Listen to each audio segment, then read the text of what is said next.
गुरु का खास रूप गुरु खालसा साध संगत जीओ। वाहेगुरु जी का खालसा वाहेगुरु जी की फतेह। गुरु गरीब नवाज धन धन श्री गुरु ग्रंथ साहब महाराज जी की अपार किरपा हुई है। आपां सारिਆਂ ਨੂੰ श्रोमणी दात साध संगत प्राप्त हुई है। बेशक आपां संसारक दृष्टि तो उस नूं बड़भागा कहने आ जिहदे कोले सोहनी जमीन जायदाद होवे, कारां कोठियां होण, रुपया पैसा होवे, बच्चे सैट हो गए होण। पर जे आपां गुरु ग्रंथ साहब महाराज नूं पुछीए कि जी बड़े भागां वाला कौन है, सतगुरु फरमाउंदे ने सब तों वड्डे भाग गुरसिखां के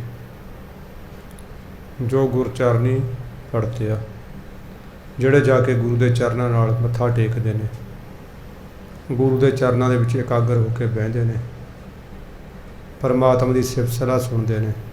सतगुरु उन्हें वड्डे भागां वाला कहते हैं। अज मेरे सतगुरु बाबा कबीर जी की रसना ते बैठ के राग गौड़ी के राही अपने पवित्र पावन अंग 340 तो जिथों पैरा बदलता है, सरलेख है राग गौड़ी पूर्वी। इथों गुरु महाराज अपनी पवित्र पावन कथा वार्ता शब्द विचार की दात बख्श रहे हैं। आओ आपां अपने मनां नूं दुनिया के कार विहारां वल्लों मोड़ के गुरु चरणों नाल जोड़ के गुरबाणी का महा आनंद मानण का एक निमाणा जा यतन करिए। गरीब नवाज सतगुरु ने जिथे साडे ते एडी वड्डी कृपा की है, सानू सारिआं नूं भाग लाउण, सारिआं दे मनां विच सावधानता, एकाग्रता, शरधा, भावना, प्रेम सहज भर के शब्द सुरत का मेल कराउंदिआं होइआं ये दात नूं प्राप्त करन दी बल बुद्धि समर्था बख्शण। जिवें एक साध संगत जी बाबा जी ने सानू दस्सिया सी कि राग गौड़ी है। गौड़ी लगभग सारे हिंदुस्तान दे विच गाया जाता सी, पर एक इलाकाई भेद होने कारण थोड़ियां बहुतियां इहदे सुर ताल का फर्क सी। पूर्व दे विच कोई सुर ताल होर सी, दक्षिण दे विच होर सी। पूर्व वाले पासे भी जदों इहनूं गाया जाता सी तां इहदे कुछ थोड़ा जिहा भेद सी। गुआरेरी वखरी है। इस तरह ये जिहड़ा राग महाराज की कहते हैं पूर्वी राग गौड़ी किहड़े च गाउणा है, ये गाउण वाले नूं हदायत है। ये जिहड़ी पूर्व दे विच गाई जाती है जिहड़ी गौड़ी, उस दे विच इस नूं गाउण दी हदायत कीती है। श्रोमणी संत श्रोमणी भगत बाबा कबीर जी अपनी महा मुबारक परम पावन अति सच्ची सुची रस रसी महा मिठड़ी रसना द्वारा फरमान जारी कर रहे हैं, फरमा रहे हैं। 52 अक्षर लोक त्रै सब किश इन्हीं माहें, ये अखर खिर जाहेंगे ओए अखर इनमें नाहें। साध संगत जी अक्षर अते अखर दोनों इक्को चीज़ है।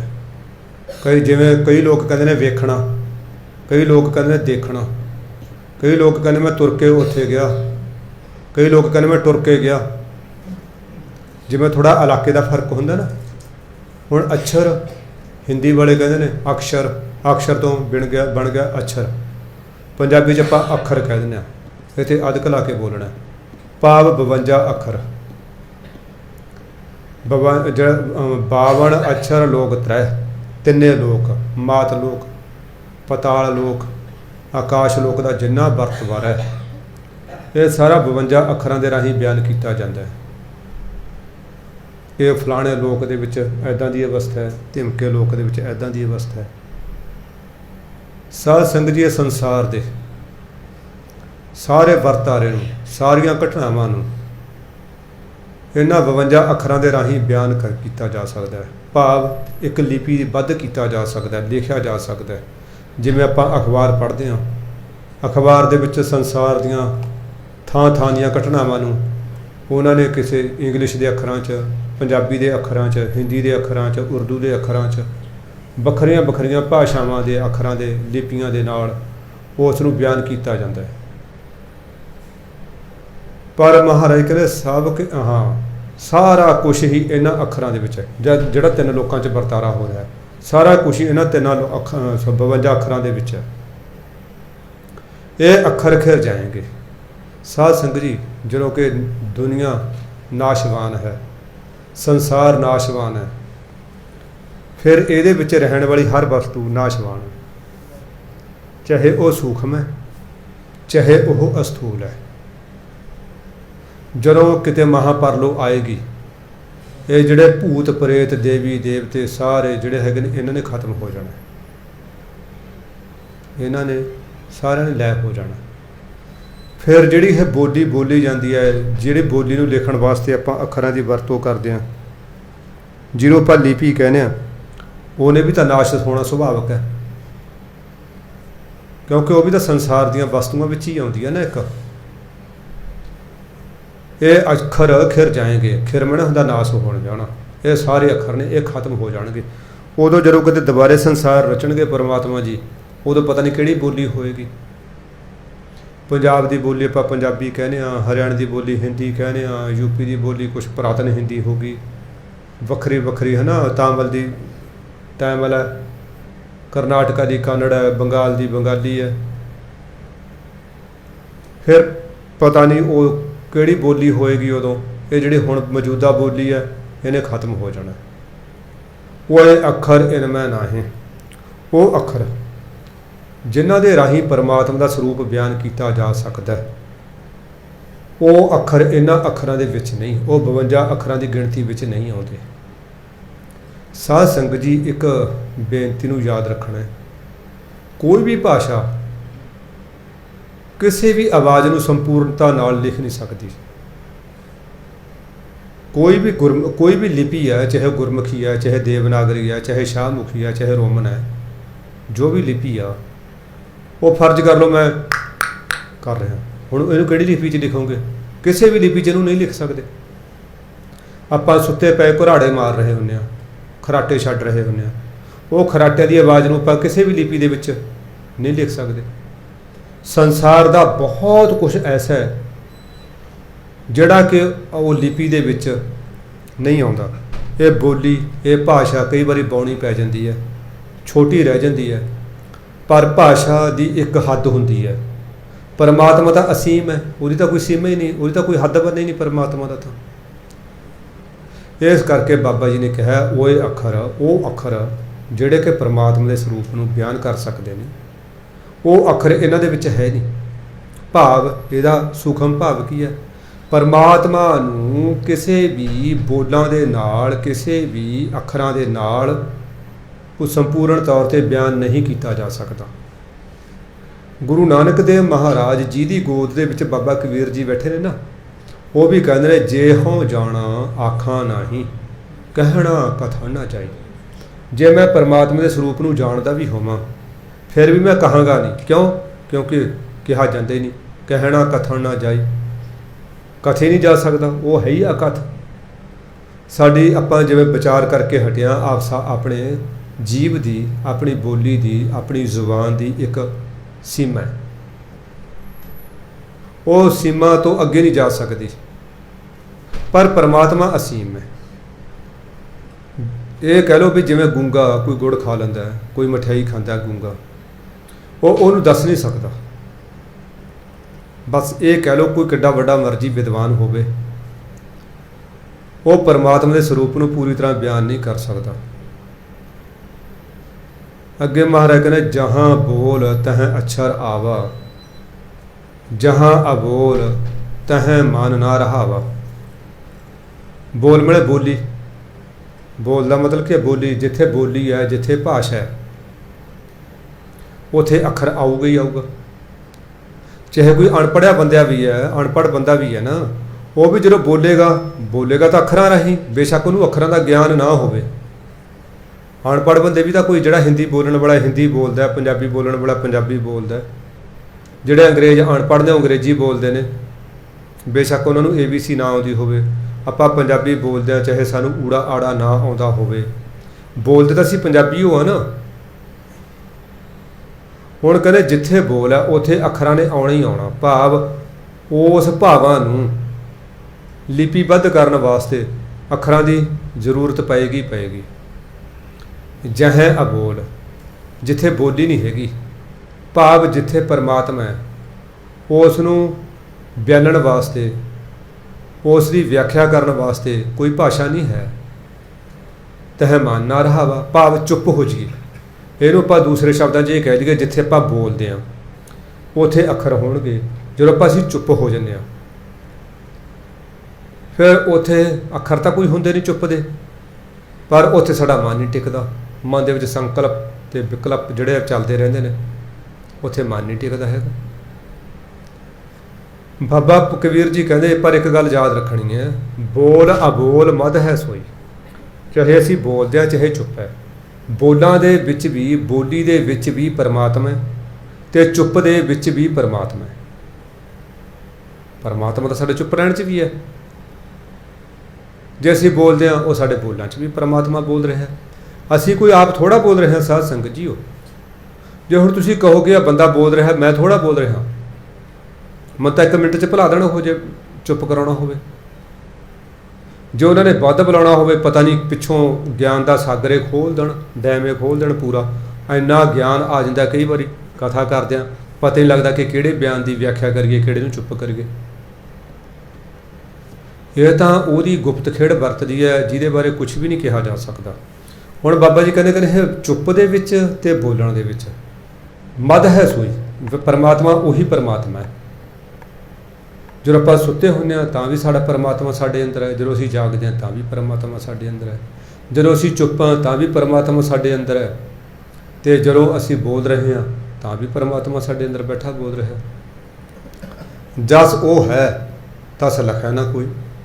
ਕਹਿੰਦੇ ਜਿਹਾ ਜਿਹਾ ਉਹ ਹੈਗਾ, ਜਸ ਜੈਸਾ, ਜਿਹਾ ਜਿਹਾ ਉਹ ਹੈ, ਤਸ ਮੈਂ ਤਿਹੋ ਜਿਹਾ, ਲਖੈ ਨਾ ਕੋਈ, ਉਹੋ ਜਿਹਾ ਕੋਈ ਉਹਨੂੰ ਦੇਖਦਾ ਨਹੀਂ, ਭਾਵ ਬਿਆਨ ਨਹੀਂ ਕਰ ਸਕਦਾ ਉਹੋ ਜਿਹਾ। ਸਾਧ ਸੰਗਤ ਜੀ, ਪਰਮਾਤਮਾ ਨੂੰ ਫਰਜ਼ ਕਰ ਲਓ ਮੈਂ ਦੇਖ ਵੀ ਲੈਣਾ, ਮੈਂ ਉਹਨੂੰ ਬਿਆਨ ਕਿਵੇਂ ਕਰਾਂਗਾ? ਆਖਰਕਾਰ ਕਿਸੇ ਚੀਜ਼ ਨਾਲ ਤਾਂ ਮੈਂ ਕਹਾਂਗਾ ਕਿ ਜੀ ਉਹ ਗੋਰਾ ਦੁੱਧ ਵਰਗਾ ਹੈ, ਚਿੱਟਾ ਦੁੱਧ ਵਰਗਾ ਹੈ, ਜਾਂ ਉਹ ਕਾਲਾ ਮਤਲਬ ਤਵੇ ਵਰਗਾ ਹੈ। ਹੁਣ ਨਾ ਉਹ ਤਵੇ ਵਰਗਾ ਨਾ ਉਹ ਦੁੱਧ ਵਰਗਾ। ਰਿਗਵੇਦ ਦੇ ਰਚਤਾ ਇਹ ਕਹਿੰਦੇ ਨੇ, ਉਹ ਨਾ ਜਦੋਂ ਉਹਦੇ ਸਰਗੁਣ ਸਰੂਪ ਨੂੰ ਦੇਖਦੇ ਨੇ, ਰਿਗਵੇਦ ਬਰਮਾ ਜੀ ਨੇ ਲਿਖੇ ਨੇ, ਜਦੋਂ ਕਹਿੰਦੇ ਬਰਮਾ ਜੀ ਜਦੋਂ ਉਹ ਉਹਦੇ ਸਰਗੁਣ ਸਰੂਪ ਨੂੰ ਦੇਖਦੇ ਨੇ ਪਰਮਾਤਮਾ ਨੂੰ, ਉਹ ਕੀ ਕਹਿੰਦੇ ਨੇ? ਉਹ ਕਹਿੰਦੇ ਏਤੀ ਏਤੀ ਏਤੀ ਏਤੀ ਏਤੀ ਏਤੀ ਏਤੀ, ਭਾਵ ਜਾਗਦਾ ਵੀ ਪਰਮਾਤਮਾ, ਸੁੱਤਾ ਵੀ ਪਰਮਾਤਮਾ, ਭੁੱਖਾ ਵੀ ਪਰਮਾਤਮਾ, ਰੱਜਿਆ ਵੀ ਪਰਮਾਤਮਾ, ਪਹਾੜ ਵੀ ਪਰਮਾਤਮਾ, ਸਮੁੰਦਰ ਵੀ ਪਰਮਾਤਮਾ, ਚਾਨਣ ਵੀ ਪਰਮਾਤਮਾ, ਹਨੇਰਾ ਵੀ ਪਰਮਾਤਮਾ। ਏਤੀ ਏਤੀ ਭਾਵ ਉਹ ਤੋਂ ਬਗੈਰ ਹੋਰ ਕੋਈ ਚੀਜ਼ ਹੀ ਨਹੀਂ।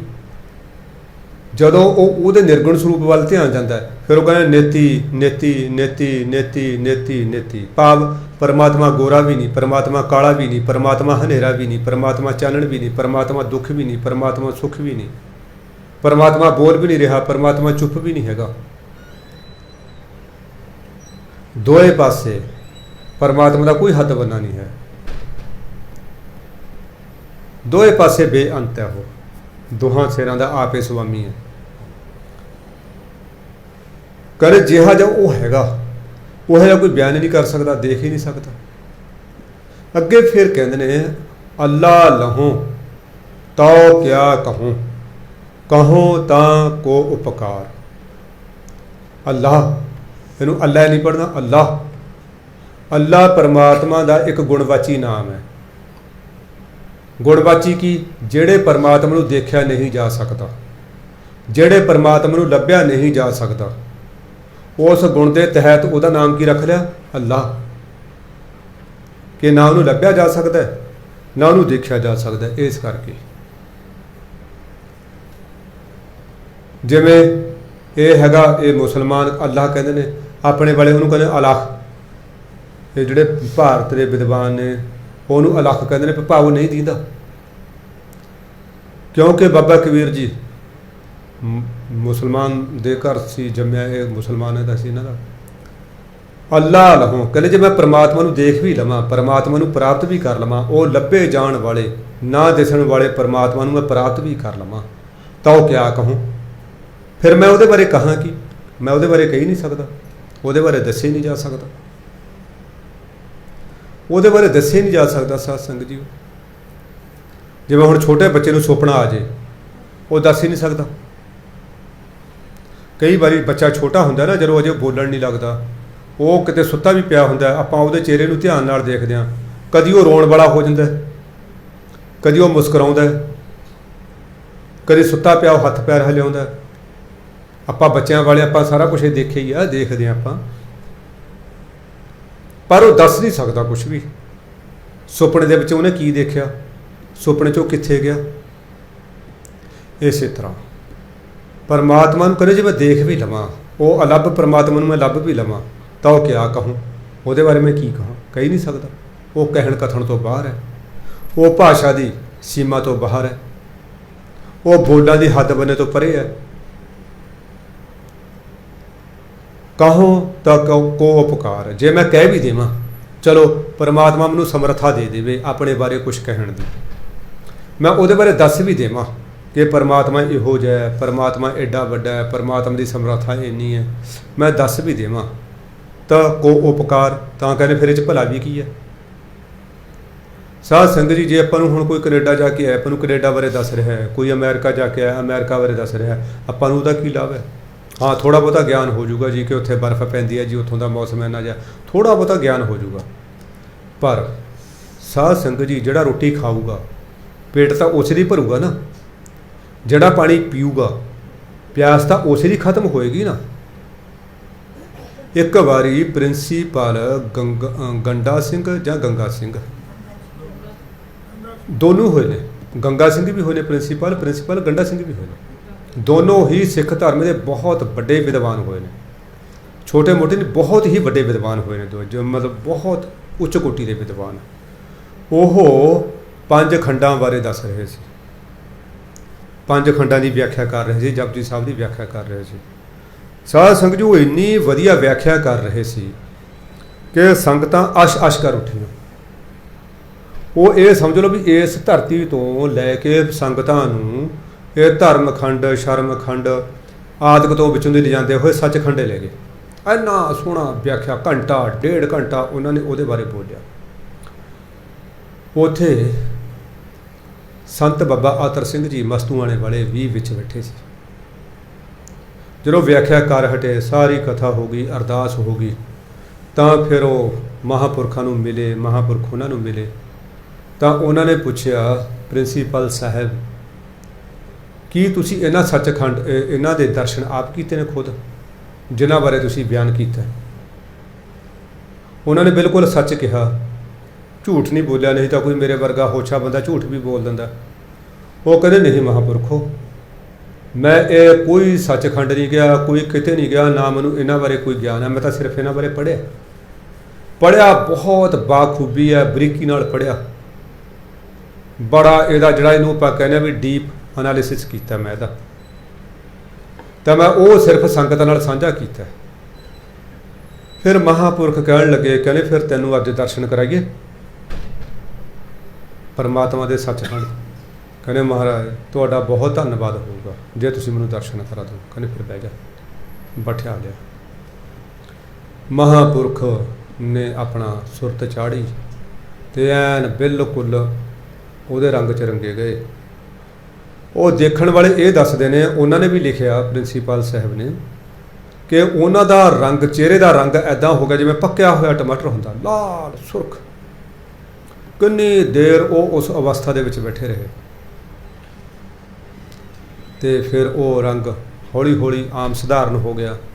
ਤੇ ਉਹ ਕਹਿਣ ਲੱਗੇ, ਕਹਿੰਦੇ ਪ੍ਰਿੰਸੀਪਲ ਸਾਹਿਬ, ਇਸ ਅਵਸਥਾ ਨੂੰ ਸਿਰਫ ਮਾਣਿਆ ਹੀ ਜਾ ਸਕਦਾ, ਕਿਸੇ ਨਾਲ ਸਾਂਝਾ ਵੀ ਨਹੀਂ ਕੀਤਾ ਜਾ ਸਕਦਾ ਤੇ ਦੱਸਿਆ ਵੀ ਨਹੀਂ ਜਾ ਸਕਦਾ। ਹੁਣ ਆਪਾਂ ਠੰਡ ਮਾਣੀ ਹੈ, 2-2 ਸਵੈਟਰ 3-3 ਸਵੈਟਰ ਵੀ ਪਾ ਕੇ ਆਉਂਦੇ ਰਹੇ ਹਾਂ। ਆਪਾਂ ਠੰਡ ਦਾ ਨਾ ਰੰਗ ਦੱਸ ਸਕਦੇ ਹਾਂ, ਨਾ ਆਪਾਂ ਠੰਡ ਦਾ ਕੋਈ ਰੂਪ ਦੱਸ ਸਕਦੇ ਹਾਂ। ਠੰਡ ਉੱਚੀ ਹੈ, ਲੰਬੀ ਹੈ, ਮੱਧਰੀ ਹੈ, पतली है मोटी है किहो जी है आपां वो नहीं दस सकते। हुण गर्मी का मौसम आ गया AC आपां ने चला ले, हुण आपां गर्मी का स्वरूप बयान कर सकते हैं।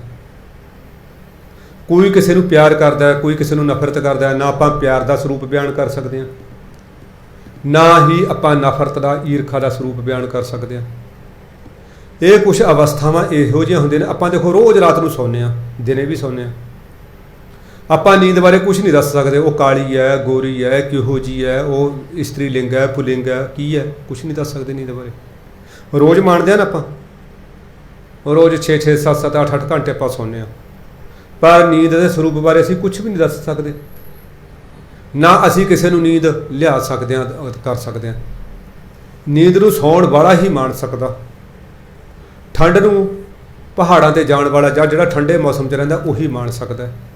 गर्मी नूं अग दे कोल बैठण वाला धुप्पे बैठण वाला ही मान सकदा है।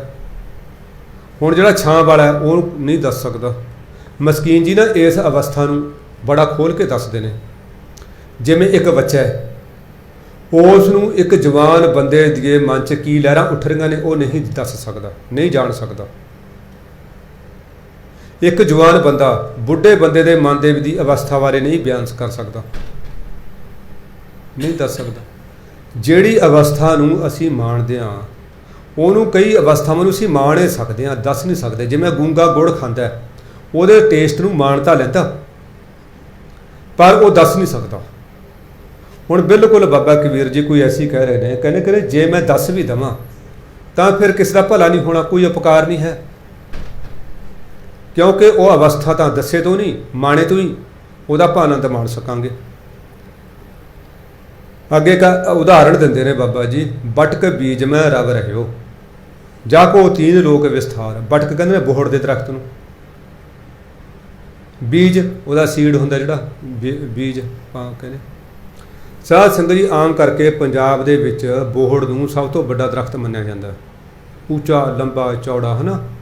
एक दो बोहड़ तो मैं ऐसे भी देखे ने मैनूं लगदे भी जिहड़े पता नहीं काफ़ी इत्थों उरे जाड़ा टाणा हो जिवें अपना पार्क का अद्ध तक ऐ लंबे, क्योंकि ना वो बोहड़ नूं कुदरत ने एक गुण दिता है ਉਹਦੇ ਨਾਲ ਜਿਹਨੂੰ ਆਪਾਂ ਕਹਿੰਦੇ भी बोहड़ ਦੇ दाढ़ी आ गई, एक्चुअली दाढ़ी नहीं हुंदी वो हवाई जड़ा ਹੁੰਦੀਆਂ ਨੇ, क्योंकि ਉਹਦੇ टाणे लंबे ਹੁੰਦੇ ਨੇ ਉਹਨੂੰ सहारा देण वास्ते एक ਉਹ जड़ां ने ਜਿਹੜੀਆਂ ਉਹ ਤੋਂ ਨਿਕਲਦੀਆਂ ਨੇ ਹੇਠਾਂ ਧਰਤੀ ਦੇ ਵਿੱਚ ਲੱਗ ਜਾਂਦੀਆਂ ਨੇ ਤੇ ਉਹਨੂੰ ਸਹਾਰਾ ਦਿੰਦੀਆਂ ਨੇ ਤਾਂ ਕਿ ਉਹ ਟਾਣਾ ਹੇਠਾਂ ਨਾ ਆਵੇ ਤੇ ਆਪਣੇ ਮੂਲ ਨਾਲ ਟੁੱਟੇ ਨਾ।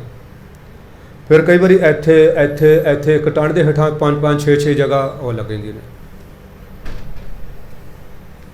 बोहड़। पर जे ਉਹਦਾ ਤੁਸੀਂ बीज देखो दरख्त ਤਾਂ ਇੰਨਾ विशाल है, पर जे ਉਹਦਾ ਤੁਸੀਂ बीज देखो साध संगत बीज ਨੂੰ ਤੁਸੀਂ ਚੁੰਡੀ 'ਚ ਨਹੀਂ ਲੈ ਸਕਦੇ, ਇੰਨਾ ਬਰੀਕ ਹੁੰਦਾ ਖਸ ਦੇ ਦਾਣੇ ਵਰਗਾ। ਉਹਨੂੰ बोहड़ ਨੂੰ ਲੱਗਦੇ ਨੇ ਬਾਟੀਆਂ, ਪਿੱਪਲ ਨੂੰ ਲੱਗਦੇ ਨੇ ਗੋਲਾਂ, ਪਿੱਪਲ ਦੇ ਫਲ ਨੂੰ ਕਹਿੰਦੇ ਨੇ ਗੋਲ, बोहड़ ਦੇ ਦਰਖਤ ਦੇ ਜਿਹੜਾ ਫਲ ਲੱਗਦੇ ਨੂੰ ਕਹਿੰਦੇ ਬਾਟੀਆਂ। ਬਾਟੀ ਏਡੀ ਕੁ ਹੁੰਦੀ ਆ ਬੇਰਕ ਜਿੱਡੀ, ਉਹਦੇ ਵਿੱਚ ਮਤਲਬ ਲੱਖਾਂ ਦੀ ਤਾਦਾਦ ਦੇ ਵਿੱਚ ਉਹ ਜਿਹੜੇ ਬੀਜ ਹੁੰਦੇ ਨੇ ਐਡੀ ਕੁ ਦੇ ਵਿੱਚ ਲੱਖਾਂ ਦੀ ਤਾਦਾਦ ਦੇ ਵਿੱਚ। एक आप ही दे ज्ञान लई ये भी दस्सिया जांदा बोहड़ अते पिपल ये दो दरख्त ऐसे ने जिहड़े ना कलमां तो पैदा हुंदे ने ना ये बीज दे राहीं उगदे ने। इहदे बीज नूं तुसीं बीज दो ना नहीं उगदे। ये किवें उगदे ने? इन्हां नूं जदों कोई पंछी खा लैंदा ਉਹਦੇ फलां नूं बाटियां नूं जां गोलां नूं खा के फिर वो जदों अपने ਉਹਨੂੰ हजम करके अपने मैदे की गर्मी दे के बिठ दे राहीं जिथे वो सुੱਟਦਾ हाँ जिथे भी सुੱਟਦੇ चाहे वो ना अपने पानी वाली टैंकी कोले सुੱਟਦੇ चाहे आ ना अपने जो घर का उपरला बनेरा उत्थे सुੱਟਦੇ ਉਹਨੇ ਉੱਥੇ जड़ां ला लैणियां ने। ਇਹਦੀ जड़ इन्नी मजबूत हुंदी है कि पत्थरां नूं पाड़ दिंदी है विचों, क्योंकि ये दोए दरख्तां नूं गुण ये दिता रब ने ये हवा दे विचों ही पानी लैंदे ने, इन्हां ਦੀਆਂ जड़ां 'ਚ पानी पाउण दी लोड़ नहीं हुंदी। इस करके तुसीं देखिआ होणा जिथे कोई साडे लैंटर दी तेड़ है उथों वो बोहड़ निकल रहा है, ਉਹਦੀ जड़ तुसीं पट्टण की कोशिश करोगे उतों टुट जूगा पर जड़ नहीं निकलूगी, ਉਹਦੀ उतों टुट जूगा पर ਉਹਦੀ जो जड़ नहीं निकलूगी। ਇਹ ਦੋਏ ਨੇ कोई तोता कोई गुटार कोई घूगी ਉਹਦੇ फल ਨੂੰ खा के ਜਦੋਂ ਜਿੱਥੇ ਬਿੱਠ ਕਰੇਗੀ ਤਾਂ ਉੱਥੋਂ ਹੀ ਉਹਨੇ पैदा हो जाना। कई बारी ਆਪਾਂ ਪਹਾੜਾਂ 'ਚ ਜਾਂਦੇ ਹਾਂ ਉਹ पत्थर ਦੇ ਉੱਤੇ ਉੱਗੇ ਹੁੰਦੇ ਨੇ, पत्थर ਨੂੰ ਆਪਣੀਆਂ ਜੜਾਂ ਦੇ ਵਿੱਚ ਜਕੜਿਆ ਹੁੰਦਾ। कई बारी जो प्रैशर देंगे पत्थर जड़ा फे के रख देंगे कंध ते हो गए, ਕੰਧ ਨੂੰ ਆਪਣੀ ਪਕੜ 'ਚ ਲੈ ਲਿਆ, ਜਿਉਂ-ਜਿਉਂ ਉਹਦੀ ਪਕੜ ਮਜ਼ਬੂਤ ਹੋਈ ਜਾਂਦੀ ਆ, ਕੰਧ ਦੀਆਂ ਇੱਟਾਂ ਦਾ ਹੋਰ ਰੇਤਾ ਬਣਾ ਦਿੰਦੇ ਨੇ। ਇਹ ਦੋਵੇਂ ਦਰਖਤ ਐਸੇ ਨੇ। ਚਲੋ ਖੈਰ, ਹੁਣ ਬਾਬੇ ਨੇ ਉਦਾਹਰਣ ਦਿੱਤੀ ਆ, ਵੱਟ ਕੇ ਬੀਜ ਮੈਂ ਰੱਬ ਰਹੋ। ਜਿਵੇਂ ਜਿਹੜਾ ਬੋਹੜ ਹੈ, ਐਡਾ ਵੱਡਾ ਵਿਸ਼ਾਲ ਦਰਖਤ, ਇੱਕ ਸੂਖਮ ਜਿਹੇ ਬੀਜ ਦੇ ਵਿੱਚ ਸਮਾਇਆ ਹੋਇਆ। ਛੋਟਾ ਜਿਹਾ ਬੀਜ ਹੈ ਜਿਹੜਾ ਸਾਡੀਆਂ ਅੱਖਾਂ ਨੂੰ ਜਿਹੜੀ ਮਤਲਬ ਮੁਸ਼ਕਲ ਨਾਲ ਦਿਸਦਾ, ਉਹਦੇ ਵਿੱਚ ਹੀ ਸਮਾਇਆ ਹੋਇਆ ਐਡਾ ਵੱਡਾ ਦਰਖਤ। ਔਰ ਜਿਹੜਾ ਬੀਜ ਹੈ ਉਹ ਬੋਹੜ ਦੇ ਵਿੱਚ ਸਮਾਇਆ ਹੋਇਆ, ਦੋਏ ਇੱਕ ਦੂਜੇ ਦੇ ਵਿੱਚ ਸਮਾਏ ਹੋਏ ਨੇ। ਇਸੇ ਤਰ੍ਹਾਂ ਪਰਮਾਤਮਾ ਇਹ ਤਿੰਨੇ ਲੋਕਾਂ ਦੇ ਵਿੱਚ ਹੀ ਵਿਆਪਕ ਹੈ, ਸਾਰੀਆਂ ਥਾਵਾਂ 'ਤੇ ਉਹ ਪਰਿਪੂਰਨ ਹੈ। ਜਲ ਦੇ ਵਿੱਚ, ਥਲ ਦੇ ਵਿੱਚ, ਪੁਲਾੜ ਦੇ ਵਿੱਚ, ਮਿੱਟੀ ਦੇ ਛੋਟੇ ਤੋਂ ਛੋਟੇ ਅਣੂ ਦੇ ਵਿੱਚ ਵੀ ਉਹ ਮੌਜੂਦ ਹੈ। ਪਾਣੀ ਦੀ ਬਿਲਕੁਲ ਛੋਟੀ ਜਿਹੀ ਬੂੰਦ ਦੇ ਵਿੱਚ ਵੀ ਉਹ ਵਿਆਪਕ ਹੈ।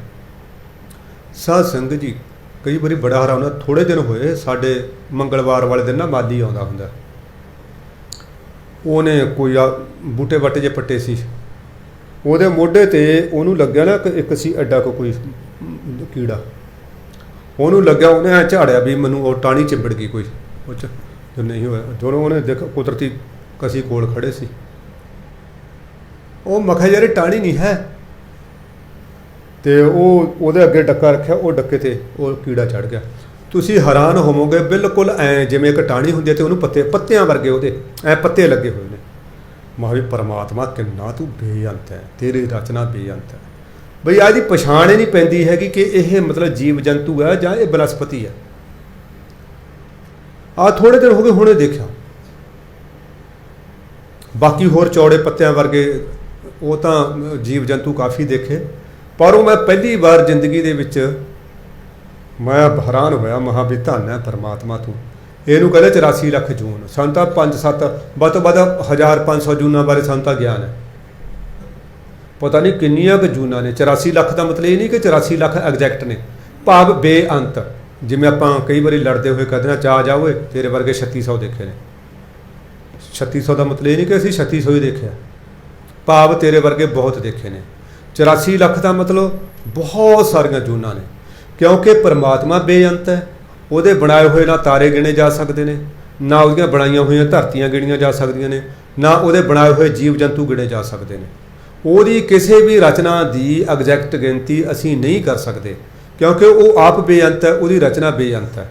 ਸਾਧ ਸੰਗਤ ਜੀ, ਜੋ ਸਾਨੂੰ ਦੀਂਦਾ ਹੈ ਅਸੀਂ ਉਹਦੀ ਤਾਂ ਗਿਣਤੀ ਕਰ ਦਾਂਗੇ, ਪਰ ਜਿਹੜੇ ਸਾਨੂੰ ਦਿਸਦੀ ਨਹੀਂ ਹੈਗੇ, ਆਹ ਹੁਣ ਕਰੋਨਾ ਵਾਇਰਸ ਹੈ, ਆਹ ਡੇਂਗੂ ਵਾਇਰਸ ਹੈ, ਜਾਂ ਕੋਈ ਹੋਰ ਬੈਕਟੀਰੀਆ ਨੇ, ਉਹਨਾਂ ਬਾਰੇ ਅਸੀਂ ਕੀ ਦੱਸ ਸਕਾਂਗੇ ਜਿਹੜੇ ਸਾਨੂੰ ਦਿਸਦੇ ਨਹੀਂ ਹੈਗੇ, ਜਿਨ੍ਹਾਂ ਬਾਰੇ ਸਾਨੂੰ ਗਿਆਨ ਹੀ ਨਹੀਂ ਹੈਗਾ। ਜਿਨ੍ਹਾਂ ਚੀਜ਼ਾਂ ਬਾਰੇ ਸਾਨੂੰ ਅਸੀਂ ਦੇਖ ਸਕਦੇ ਹਾਂ, ਜਿਨ੍ਹਾਂ ਬਾਰੇ ਸਾਨੂੰ ਗਿਆਨ ਹੈ, ਅਸੀਂ ਉਹਨਾਂ ਬਾਰੇ ਦੱਸ ਸਕਦੇ ਹਾਂ। ਉਹ ਤਾਂ ਕਿੰਨਾ ਕੁਛ ਉਹ ਹੈ ਜੋ ਇਸ ਗੁਪਤ ਦੁਨੀਆ ਦੇ ਵਿੱਚ ਵਰਤ ਰਿਹਾ, ਜਿਹੜਾ ਇਹ ਅਣਦਿਸਦੇ ਸੰਸਾਰ ਦੇ ਵਿੱਚ ਮੌਜੂਦ ਹੈ। ਬਹੁਤ ਕੁਛ ਹੈ। ਗਰੀਬ ਨਵਾਜ਼ ਸਤਿਗੁਰੂ ਬਾਬਾ ਕਬੀਰ ਜੀ ਦੀ ਰਚਨਾ ਦੇ ਬੈਠ ਕੇ ਫਰਮਾ ਰਹੇ ਨੇ, ਕਹਿੰਦੇ ਉਹ ਪਰਮਾਤਮਾ ਜਿਵੇਂ ਬੀਜ ਬੋਹੜ ਦੇ ਵਿੱਚ ਹੈ, ਬੋਹੜ ਬੀਜ ਦੇ ਵਿੱਚ ਹੈ, ਪਰਮਾਤਮਾ ਵੀ ਇਸੇ ਤਰ੍ਹਾਂ ਤਿੰਨੇ ਲੋਕਾਂ ਦੇ ਵਿੱਚ ਉਹਦਾ ਵਿਸਥਾਰ ਹੈ। ਕਿਸੇ ਕਵੀ ਨੇ ਬੜਾ ਸੋਹਣਾ ਲਿਖਿਆ, ਕਹਿੰਦੇ ਪੂਰਨ ਤੂੰ ਪਰਮਾਤਮਾ ਘਟ ਘਟ ਰਹਿਆ ਸਮਾਏ, ਜਿਉ ਮਹਿੰਦੀ ਕੇ ਪਾਤ ਮੈਂ ਲਾਲੀ ਲਖੀ ਨਾ ਜਾਏ। ਹੁਣ ਪੱਤੇ ਨੂੰ ਆਪਾਂ ਚੀਰ ਫਾੜ ਕਰ ਲਈਏ, ਪੱਤੇ ਨੂੰ ਆਪਾਂ ਬਿਲਕੁਲ ਬਰੀਕ ਬਰੀਕ ਕੱਟ ਦਈਏ, ਕੀ ਆਪਾਂ ਉਹਦੇ ਵਿੱਚ ਜਿਹੜੀ ਵਿਆਪਕ ਲਾਲੀ ਹੈ ਦੇਖ ਲਾਂਗੇ? ਨਹੀਂ ਦਿਸੇਗੀ ਨਾ। ਉਹ ਤਾਂ ਉਹਦੀ ਲਾਲੀ ਨੂੰ ਮਾਨਣ ਵਾਸਤੇ, ਉਹਦੀ ਲਾਲੀ ਨੂੰ ਪ੍ਰਾਪਤ ਕਰਨ ਵਾਸਤੇ ਸਾਨੂੰ ਇੱਕ ਸੰਜਮ ਕਰਨਾ ਪਏਗਾ, ਸਾਨੂੰ ਇੱਕ ਉਦਮ ਕਰਨਾ ਪਏਗਾ, ਸਾਨੂੰ ਇੱਕ ਜਿਹੜਾ ਹੈ ਮਤਲਬ ਢੰਗ ਵਰਤਣਾ ਪਏਗਾ। ਉਹ ਪੱਤਿਆਂ ਨੂੰ ਰਗੜਾਂਗੇ। ਛੋਟੇ ਹੁੰਦੇ ਅਸੀਂ ਵੀ ਇਹੀ ਕਰਦੇ ਹੁੰਦੇ ਸੀ, ਪੱਤਿਆਂ ਨੂੰ ਤੋੜ ਕੇ ਲਿਆਉਂਦੇ ਸੀ, ਫਿਰ ਉਹਨਾਂ ਨੂੰ ਛਾਵੇਂ ਸੁਕਾਉਂਦੇ ਸੀ, ਫਿਰ ਉਸ ਨੂੰ ਰਗੜਦੇ ਸੀ ਬਰੀਕ ਐਨ। ਉਦੋਂ ਕਿਹੜਾ ਕੋਈ ਮਿਕਸੀਆਂ ਹੁੰਦੀਆਂ ਸੀ ਜਾਂ ਗ੍ਰੈਂਡਰ ਹੁੰਦੇ ਸੀ, ਉਹ ਕੁੰਡੇ ਛੋਟੇ ਨਾਲ ਉਹਨੂੰ ਰਗੜਨਾ ਐਨ ਬਰੀਕ ਕਰ ਦੇਣਾ, ਫਿਰ ਉਹਨੂੰ ਮਤਲਬ ਜਿਹੜਾ ਭਿਉਣਾ ਹੈ ਨਾ। ਫਿਰ ਕਿਸੇ ਨੇ ਕਹਿਣਾ ਵੀ ਇਹ 'ਚ ਖੱਟੀ ਲੱਸੀ ਪਾਓ, ਉਹਦੇ ਨਾਲ ਦਾ ਰੰਗ ਹੋਰ ਗੂੜਾ ਹੋਊਗਾ। ਫਿਰ ਉਹ ਲਾਉਂਦੇ ਸੀ, ਜਿਹਨੂੰ ਰੰਗ ਗੂੜਾ ਚੜ੍ਹਦਾ ਸੀ ਫਿਰ ਕਹਿੰਦੇ ਵੀ ਹਾਂ ਇਹ ਆਪਣੀ ਸੱਸ ਨੂੰ ਪਿਆਰਾ, ਤਾਂ ਇਹਨੂੰ ਚੜ੍ਹਦਾ ਰੰਗ ਜ਼ਿਆਦਾ।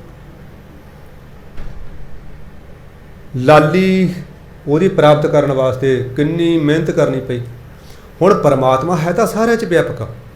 ਸਾਡੀ ਟ੍ਰੈਜਡੀ ਇਹ ਆ, ਸਾਡਾ ਦੁਖਾਂਤ ਇਹ ਹੈ ਕਿ ਸਾਰਿਆਂ ਦੇ ਵਿੱਚ ਹੁੰਦਾ ਹੋਇਆ ਵੀ ਉਹ ਸਾਨੂੰ ਦੀਦਾ ਨਹੀਂ ਹੈ।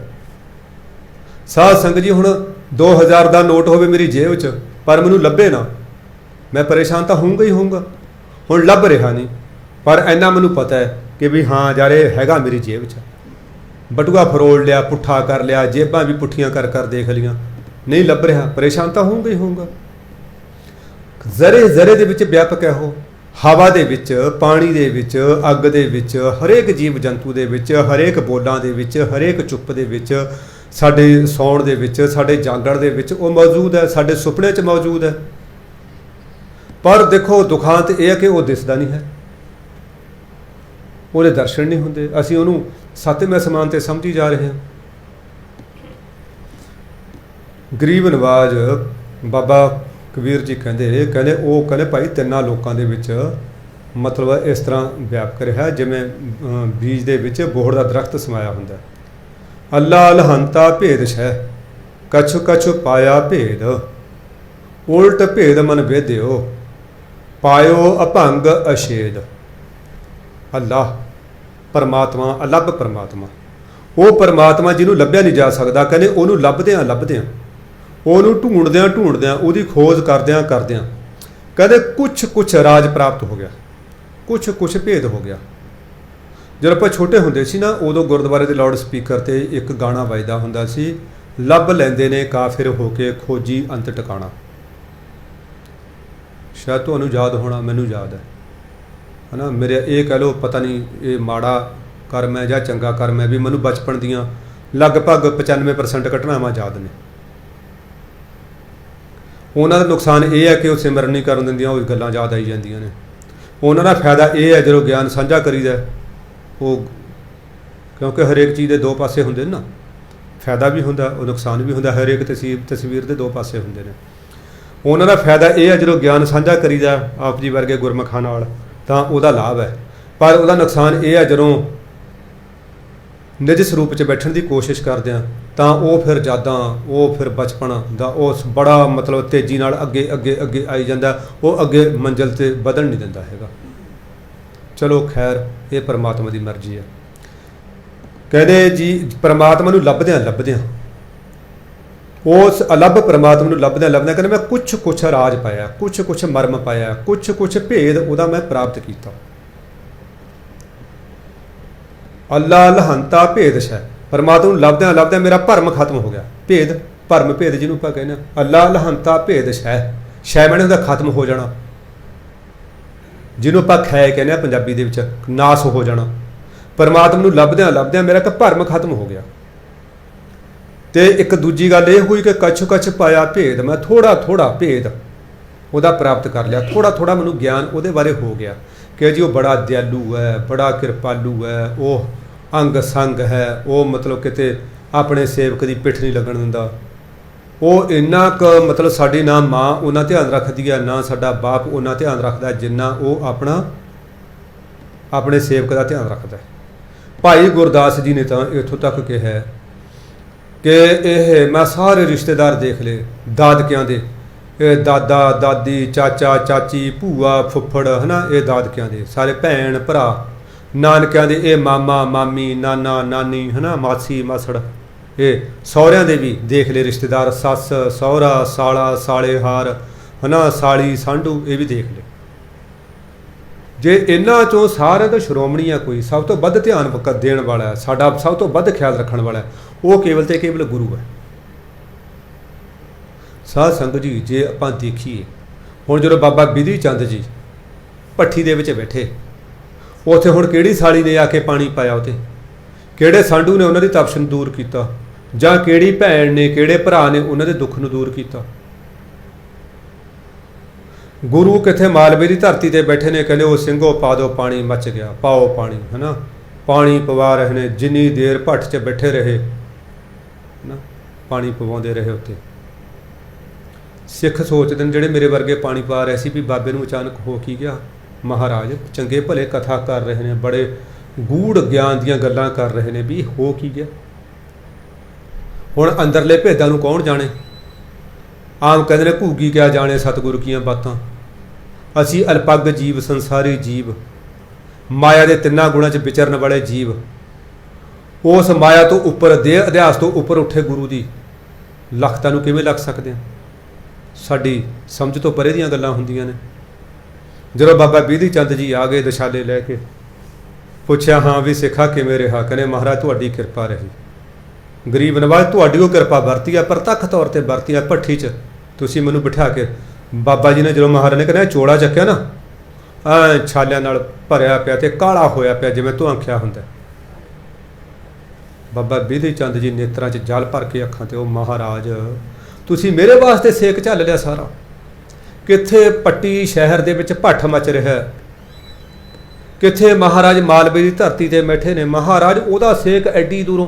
ਸਾਧ ਸੰਗਤ ਜੀ, ਹੁਣ ਜੇ ਆਪਾਂ ਸਾਇੰਸ ਦੀ ਤਰਕ ਨਾਲ ਇਹਨੂੰ ਸਿੱਧ ਕਰਨਾ ਚਾਹੀਏ, ਨਹੀਂ ਕਰ ਸਕਦੇ। ਸਾਇੰਸ ਨੇ ਮੰਨਿਆ ਕਿ ਕੁਦਰਤ ਦੀਆਂ ਬਹੁਤ ਸਾਰੀਆਂ ਚੀਜ਼ਾਂ ਦਾ ਰਾਜ ਲੱਭ ਲਿਆ, ਪਰ ਉਹਨੇ 100% ਚੀਜ਼ਾਂ ਦਾ ਰਾਜ ਤਾਂ ਨਹੀਂ ਲੱਭਿਆ। ਕਿੰਨੀਆਂ ਇਹ ਰਹੱਸ ਨੇ ਜਿਹਨੂੰ ਆਪਾਂ ਮਿਸਟਰੀ ਜੀ ਕਹਿੰਦੇ ਹਾਂ ਇੰਗਲਿਸ਼ ਦੇ ਵਿੱਚ। ਹੁਣ ਚਾਈਨਾ ਦੀ ਦੀਵਾਰ ਦਾ ਰਹੱਸ ਹੈ, ਕਹਿੰਦੇ ਜੇ ਉਹ ਕੁਛ ਹਿੱਸਾ ਹੈ, ਜੇ ਉਹ ਤੇ ਚੜ੍ਹ ਕੇ ਕੋਈ ਬੰਦਾ ਉਧਰ ਦੇਖ ਲੈਂਦਾ, ਕਹਿੰਦੇ ਬੰਦਾ ਹੱਸਦਾ ਹੱਸਦਾ ਉਧਰੇ ਛਾਲ ਮਾਰ ਦਿੰਦਾ, ਪੁੱਠਾ ਨਹੀਂ ਮੁੜਦਾ। ਪਹਿਲਾਂ ਤਾਂ ਉਹਨੂੰ ਦੇਖ ਕੇ ਹੱਸਦਾ ਹੀ ਇੰਨਾ, ਪਤਾ ਨਹੀਂ ਅੱਗੇ ਹੈ ਕੀ ਹੈ ਕੀ ਨਾ, ਰੱਬ ਜਾਣੇ। ਕੁਛ ਉਹਦਾ ਭੇਦ ਅਜੇ ਤੱਕ ਕਿਸੇ ਨੂੰ ਆਏ ਨਹੀਂ ਹੈ। ਪਹਿਲਾਂ ਤਾਂ ਬੰਦਾ ਹੱਸਦਾ ਹੀ ਇੰਨਾ ਹੈ ਕਿ ਬੰਦਾ ਠਹਾਕੇ ਮਾਰ ਮਾਰ ਹੱਸਦਾ, ਖੜਿਆ ਨਹੀਂ ਜਾਂਦਾ, ਉਹ ਤੋਂ ਇੰਨਾ ਹੱਸਦਾ ਹੱਸਦਾ ਹੱਸਦਾ, ਕਹਿੰਦੇ ਉਧਰੇ ਛਾਲ ਮਾਰ ਦਿੰਦਾ, ਪੁੱਠਾ ਤਾਂ ਉਹ ਮੁੜ ਕੇ ਦੇਖਦੇ ਹੀ ਨਹੀਂ ਹੈਗਾ। ਪਹਾੜਾਂ ਦੇ ਵਿੱਚ ਕਹਿੰਦੇ ਕਿਹੋ ਜਿਹੀ ਜਗ੍ਹਾ ਜਿੱਥੋਂ ਦੀ ਕੋਈ ਜਹਾਜ਼ ਨਹੀਂ ਲੰਘਦਾ ਉੱਤੋਂ ਦੀ, ਉਹ ਜਹਾਜ਼ ਉੱਥੇ ਮਿਸਟਰੀ ਬਣੀ ਹੋਈ ਆ। ਉੱਦਾਂ ਕੋਈ ਅਟਕਲ ਪਛੂ ਲਾਈ ਜਾਂਦੇ ਨੇ ਲੋਕ ਕਿ ਜੀ ਇੱਥੇ ਮੈਗਨੇਟ ਹੈ ਜੀ, ਕਿਉਂਕਿ ਜਹਾਜ਼ ਕਿਹੜਾ ਲੋਹੇ ਦਾ ਬਣਿਆ ਹੁੰਦਾ ਵੀ ਮੈਗਨੇਟ ਖਿੱਚੂਗਾ ਉਹਨੂੰ? ਜਹਾਜ਼ ਦਾ ਮੈਟਲੇ ਹੋਰ ਹੁੰਦੀ ਆ। ਹੋਰ ਬਹੁਤ ਸਾਰੇ ਰਹੱਸ ਨੇ ਜਿਨ੍ਹਾਂ ਬਾਰੇ ਨਹੀਂ ਪਤਾ ਲੱਗਦਾ ਕੁਛ। ਸਾਡੀ ਜ਼ਿੰਦਗੀ 'ਚ ਵੀ ਬੜੇ ਰਹੱਸ ਆਏ ਨੇ ਤੇ ਆਉਣਗੇ, ਜਿਨ੍ਹਾਂ ਬਾਰੇ ਆਪਾਂ ਕੁਛ ਦੱਸ ਨਹੀਂ ਸਕਾਂਗੇ। ਕਿਸੇ ਨੂੰ ਦੱਸਣ ਦੀ ਕੋਸ਼ਿਸ਼ ਕਰਾਂਗੇ ਤਾਂ ਅਸੀਂ ਮੂਰਖ ਕਹਾਵਾਂਗੇ, ਮੂਰਖ ਕਹਾਵਾਂਗੇ। ਇੱਥੇ ਇੱਕ ਬੀਬੀ ਸੀ, ਸਰਾਭਾ ਨਗਰ ਦੇ ਵਿੱਚ ਰਹਿੰਦੀ ਹੁੰਦੀ ਸੀ। ਉਹਦੇ ਘਰ ਵਾਲਾ ਪ੍ਰੋਫੈਸਰ ਲੱਗਿਆ ਹੋਇਆ ਸੀ, ਹਾਲਾਂਕਿ ਸ਼੍ਰੋਮਣੀ ਕਮੇਟੀ ਦਾ ਪ੍ਰੋਫੈਸਰ ਸੀ ਉਹਦਾ ਘਰ ਵਾਲਾ। ਉਹ ਬੀਬੀ ਕਿਤੇ ਆਤਮਿਕ ਅਵਸਥਾ ਉੱਚੀ ਹੋ ਗਈ। ਹੁਣ ਕਿਉਂਕਿ ਜਦੋਂ ਸਤਸੰਗ ਨਹੀਂ ਕਰਦਾ ਨਾ ਬੰਦਾ, ਉਹਨੂੰ ਫਿਰ ਕਈ ਗੱਲਾਂ ਦਾ ਪਤਾ ਨਹੀਂ ਲੱਗਦਾ। ਅਵਸਥਾ ਤਾਂ ਬੇਸ਼ੱਕ ਉੱਚੀ ਹੋ ਜਾਂਦੀ ਹੈ, ਪਰ ਕੁਛ ਗੱਲਾਂ ਦਾ ਪਤਾ ਨਹੀਂ ਲੱਗਦਾ। ਉਹ ਗੱਲਾਂ ਲੱਗੀ ਕਰਨ, ਕਹਿੰਦੀ ਆ 4 ਸਾਹਿਬਜ਼ਾਦੇ ਆਏ ਨੇ, ਆ 5 ਪਿਆਰੇ ਆ ਗਏ, ਆ ਬਾਬਾ ਫਲਾਣਾ ਆ ਗਿਆ, ਬਾਬਾ ਧਿਮਕਾ ਆ ਗਿਆ। ਉਹਦੀਆਂ ਨੂੰਹਾਂ ਨੇ, ਉਹਦੇ ਘਰ ਵਾਲੇ ਨੇ ਤਿਆਰੀ ਕਰ ਲਈ ਵੀ ਇਹਦਾ ਦਿਮਾਗ ਹਿੱਲ ਗਿਆ, ਇਹਨੂੰ ਨਾ ਅੰਮ੍ਰਿਤਸਰ ਇਹਦਾ ਇਲਾਜ ਕਰਵਾ ਕੇ ਲਿਆਈਏ। ਜਿਹੜੀ ਉਹਦੀ ਭੈਣ ਦੀ ਨੂੰਹ ਸੀ, ਦੋਏ ਭੈਣਾਂ ਇੱਕੋ ਘਰ ਬਹਿਆਂ ਹੋਈਆਂ ਸੀ ਨਾ ਉਹ, ਤੇ ਜਿਹੜੀ ਉਹਦੀ ਭੈਣ ਦੀ ਨੂੰਹ ਸੀ, ਉਹਨੇ ਮੈਨੂੰ ਕੁਦਰਤੀ ਗੱਲ ਕੀਤੀ। ਮੈਂ ਕਿਹਾ ਭੈਣ ਜੀ ਤੁਸੀਂ ਵੀ ਸਤਸੰਗੀ ਹੋ, ਤੁਸੀਂ ਉਹਨੂੰ ਕਹੋ, ਤੁਹਾਡੀ ਮਾਸੀ ਨੂੰ, ਮਾਸੀ ਉਹ ਕਹਿਣਾ ਸੀ ਉਹਨੇ, ਵੀ ਤੁਸੀਂ ਮਾਸੀ ਨੂੰ ਕਹੋ ਵੀ ਇਹ ਗੱਲਾਂ ਤਾਂ ਗੁਪਤ ਰੱਖੀ ਦੀਆਂ ਹੁੰਦੀਆਂ ਨੇ, ਇਹ ਦੱਸੀ ਦੀਆਂ ਥੋੜ੍ਹਾ ਹੁੰਦੀਆਂ ਨੇ। ਤਾਂ ਝੱਲਾ ਕਹਾਵਾਂਗੇ ਆਪਾਂ, ਮੂਰਖ ਕਹਾਵਾਂਗੇ ਜੇ ਕਿਸੇ ਨੂੰ ਦੱਸਾਂਗੇ। ਇਹ ਦੁਨੀਆ ਨਹੀਂ ਸੱਚ ਮੰਨਦੀ ਹੁੰਦੀ, ਦੁਨੀਆ ਨਹੀਂ ਸੱਚ ਮੰਨਦੀ। ਇਸ ਕਰਕੇ ਤੁਸੀਂ ਦੇਖ ਲਓ ਜਿੱਡੇ ਵੱਡੇ ਵੱਡੇ ਸੰਤ ਹੋਏ ਨੇ, ਉਹ ਕਿਸੇ ਨੇ ਨਹੀਂ ਕਿਹਾ, ਚਾਹੇ ਬਾਬਾ ਮਸਤੂਆਣੇ ਵਾਲੇ ਹੋਏ ਨੇ, ਚਾਹੇ ਬਾਬਾ ਰਾੜੇ ਵਾਲੇ ਹੋਏ ਨੇ, ਜਾਂ ਕੋਈ ਹੋਰ ਰਤਵੜਾ ਸਾਹਿਬ ਵਾਲੇ, ਜੋ ਵੀ ਹੋਏ, ਕਦੇ ਕਿਸੇ ਨੇ ਸਟੇਜ 'ਤੇ ਇਹ ਨਹੀਂ ਦੱਸਿਆ ਕਿ ਜੀ ਮੈਨੂੰ ਵਰਤਾਰਾ ਵਰਤ ਰਿਹਾ, ਮੈਂ ਇਸ ਅਵਸਥਾ ਦੇ ਵਿੱਚ ਲੰਘ ਰਿਹਾ। ਕਿਉਂਕਿ ਸਾਡੇ ਵਰਗੇ ਦੁਨਿਆਵੀ ਲੋਕਾਂ ਦਾ ਠਹਾਕੇ ਮਾਰਨ ਨੇ, ਮਤਲਬ ਉਹਦਾ ਸੱਚ ਹੀ ਨਹੀਂ ਮੰਨਣਾ, ਉਹਦਾ ਭੇਦ ਹੀ ਨਹੀਂ ਮੰਨਣਾ। ਇਹ ਤਾਂ ਸਾਡੇ ਬਾਬੇ ਨੇ ਜੋ ਕਮਾਲ ਦੇ, ਜਿਹੜੇ ਸਾਡੇ ਨਾਲ ਕੁਛ ਨਾ ਕੁਛ ਸਾਂਝਾ ਕਰ ਦਿੰਦੇ ਨੇ। ਪਰ ਫਿਰ ਸਾਡੇ ਵਿੱਚੋਂ ਵੀ ਬਹੁਤਿਆਂ ਨੂੰ ਮੈਂ ਕਰਦੇ ਲੈ, ਐਂ ਕਿਵੇਂ ਹੋ ਜੂ ਯਾਰ, ਐਂ ਕਿਵੇਂ ਹੋ ਜੂ, ਉਹ ਵੀ ਕਹਿੰਦੇ ਸੁਣਿਆ, ਉਹ ਵੀ ਕਹਿੰਦੇ ਸੁਣਿਆ। ਇਸ ਕਰਕੇ ਕੁਛ ਗੱਲਾਂ ਹੁੰਦੀਆਂ ਨੇ, ਜਿੱਥਾ ਬੋਲਣ ਹਾਰ ਗਿਆ ਤਿੱਥਾ ਚੰਗੀ ਚੁੱਪ। ਜਿੱਥੇ ਨਾ ਬੋਲਣ ਨਾਲ ਪਤਾ ਕੀ ਹੈ, ਫਿਰ ਇਹ ਲੋਕੀ ਨਾ, ਇਹ ਫਿਰ ਇਸੇ ਕਰਕੇ ਭਗਤਾਂ ਨੂੰ ਕਹਿੰਦੇ ਨੇ, ਕਹਿੰਦੇ ਇਹਦਾ ਇਹ ਸੱਠਿਆ ਆ ਗਿਆ, ਇਹਦਾ ਦਿਮਾਗ ਹਿੱਲ ਗਿਆ। ਕੁਛ ਗੱਲਾਂ ਚੁੱਪ 'ਚ ਹੀ ਭਲਾ ਹੁੰਦਾ। ਚਲੋ ਖੈਰ, ਉਹ ਬੀਬੀ ਨੂੰ ਆ ਕੇ ਹਾਂ ਬੀਬੀ ਇਹਦਾ ਗੱਲਾਂ ਚੁੱਪ ਵਾਲੀਆਂ ਹੁੰਦੀਆਂ ਨੇ, ਇਹ ਤਾਂ ਦੱਸਣ ਵਾਲੀਆਂ ਨਹੀਂ ਹੁੰਦੀਆਂ, ਇਹ ਤਾਂ ਆਪਾਂ ਨੂੰ ਰੋਜ਼ ਤਾਂ ਬਾਬਾ ਜੀ ਦੱਸਦੇ ਨੇ। ਫਿਰ ਉਹਨੇ ਆਪਣੀ ਮਾਸੀ ਨੂੰ ਕਿਹਾ, ਮਾਸੀ ਇਹਨਾਂ ਨੇ ਤੇਰੇ ਬਿਜਲੀਆਂ ਲਵਾ ਦੇਣੀਆਂ ਨੇ, ਤੇਰਾ ਦਿਮਾਗ ਜਿਹੜਾ ਮਾੜਾ ਮੋਟਾ ਕੋਈ ਇਹ ਤੈਨੂੰ ਦਿਸਦਾ ਨਾ, ਇਹ ਵੀ ਦਿਸਣੋਂ ਹਟਾ ਦੇਣਾ, ਤੂੰ ਚੁੱਪ ਕਰਕੇ ਨਾ। ਉਹ ਬਾਰਿਸ਼ ਸ਼ਾਹ ਨੇ ਲਿਖਿਆ, ਕਹਿੰਦੇ ਬਾਰਿਸ਼ ਸ਼ਾਹ ਲੁਕਾਈਏ ਜੱਗ ਕੋਲੋਂ, ਭਾਵੇਂ ਚੋਰੀ ਦਾ ਗੁੜ ਖਾਈਏ ਜੀ, ਭਾਵੇਂ ਆਪਣਾ ਹੀ ਗੁੜ ਖਾਈਏ ਜੀ, ਆਪਣਾ ਗੁੜ ਬੇਸ਼ੱਕ ਆਪਣਾ ਖਾਈਏ, ਪਰ ਜਿਹੜਾ ਚੋਰੀ ਦਾ ਗੁੜ ਹੁੰਦਾ ਨਾ ਹਮੇਸ਼ਾ ਹੀ ਮਿੱਠਾ ਹੁੰਦਾ, ਉਹ ਬੜਾ ਸਵਾਦ ਹੁੰਦਾ। ਵੀ ਇਹਨੂੰ ਆਪਣੇ ਨੂੰ आराम नाल खाओ, इनू दसो ना। हुण बाबा जी यही कह रहे, कहने मैनू कहने थोड़ा थोड़ा भेद आ गया, ਉਹਦਾ थोड़ा थोड़ा राज पता लग गया, तो ਜਿਹੜਾ मेरा भरम भुलेखा सी, मेरी दुविधा सी, वो खत्म हो गई। उल्ट भेद मन विद्यो पायो अभंग अछेद। कहते ਜਦੋਂ मैं ये भेद तो उल्ट गया, दुविधा तो उल्ट गया, भाव वो खत्म हो गई मेरी दुविधा, ਤਾਂ गुरु के तिखे तीरां ने मेरा मन बिनता। गुरु के प्रेम के तिखे तीरां ने मन बेधियो, मन बिनता मेरा। पायो अभंग अछेद, ਅਤੇ ਉਹ परमात्मा ਜਿਹਨੂੰ ਭੰਗ नहीं किया जा सकता, ਜਿਹਨੂੰ ਬਿਨ੍ਹਾ नहीं जा सकता, ਜਿਹਦੇ ਵਿੱਚ ਛੇਦ नहीं किया जा सकता, मैं उस ਨੂੰ प्राप्त कर लिया। ਹੁਣ ਇੱਥੇ ਇਹ ਗੱਲ ਇੱਕ ਉੱਭਰ ਕੇ ਸਾਹਮਣੇ ਆਈ ਹੈ ਕਿ ਗੁਰੂ ਦੀ ਕਿਰਪਾ ਤੋਂ ਬਗੈਰ ਅਸੀਂ ਪਰਮਾਤਮਾ ਨੂੰ ਨਹੀਂ ਪ੍ਰਾਪਤ ਕਰ ਸਕਦੇ। ਗੁਰੂ ਗ੍ਰੰਥ ਸਾਹਿਬ ਮਹਾਰਾਜ ਦਾ ਸ਼੍ਰੋਮਣੀ ਸਿਧਾਂਤ ਇਹੀ ਆ ਕਿ ਗੁਰੂ ਇੱਕੋ ਹੀ ਰਸਤਾ ਹੈ ਉਸ ਨੂੰ ਪ੍ਰਾਪਤ ਕਰਨ ਦਾ, ਪਰਮਾਤਮਾ ਨੂੰ। ਜਿਹੜਾ ਨਿਰਗੁਣ ਵੀ ਹੈ, ਜਿਹੜਾ ਸਰਗੁਣ ਵੀ ਹੈ, ਉਸ ਨੂੰ ਪ੍ਰਾਪਤ ਕਰਨ ਦਾ ਕੇਵਲ ਤੇ ਕੇਵਲ ਇੱਕੋ ਹੀ ਦਰਵਾਜ਼ਾ ਹੈ, ਉਹ ਹੈਗਾ ਗੁਰੂ ਪ੍ਰਸਾਦ। ਗੁਰੂ ਦੀ ਕਿਰਪਾ ਦੁਆਰਾ ਉਸ ਨੂੰ ਪ੍ਰਾਪਤ ਕਰ ਸਕਦੇ ਹਾਂ।